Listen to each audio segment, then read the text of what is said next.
Баршаңызға қайырлы күн достар, арнама қош келдіңіздер. Сіздермен осындай кәрістің сәбіз салатының оригинал рецептімен тегін бөлісетін боламын. Сондықтан міндетті түрде менімен бірге соңына дейін болыңыз. Дүкеннің чем-чем приправасын ұмытып, өз қолыңызбен осындай кәріс салатына арналған соусты жасап үйренетін боласыз. 1 келі сәбізді тазалап жуып алып, арнайы осындай үткіштен барлығын өткізіп аламыз. Үткіштен өткізілген сәбізге тұз сеуіп, жақсылап қолымызбен араластырамыз. Сәбіздің өзінің суы шығып, жұмсаруы қажет.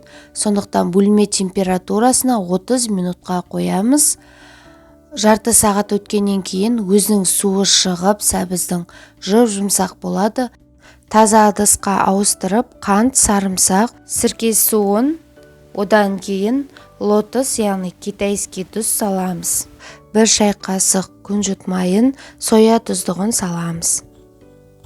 Енді арнайы соус дайындаймыз. Қызып тұрған майға паприка, қызыл бұрыш, кориандр салып, 30 секунд қана қыздырып аламыз. Міндетті түрде араластыруымыз қажет. Соусты ыстықтай салатқа құйып, жақсылап барлығын араластырамыз. 30 минутқа немесе 1 сағатқа тоңазытқышқа қойып алған жөн. Содан кейін дастарханға ұсынсаңыздар болады. Салат тоңазытқыштан шыққаннан кейін дәмі сочный, керемет болып шығады. Міндетті түрде жасап көріңіздер. Осы мен ұсынған оригинал рецепті өздеріңізге түртіп алып, ұнаса лайк басып, каналыма тіркеліп, қоңыраушаны басуды ұмытпаңыз. Сіздерге ас болсын.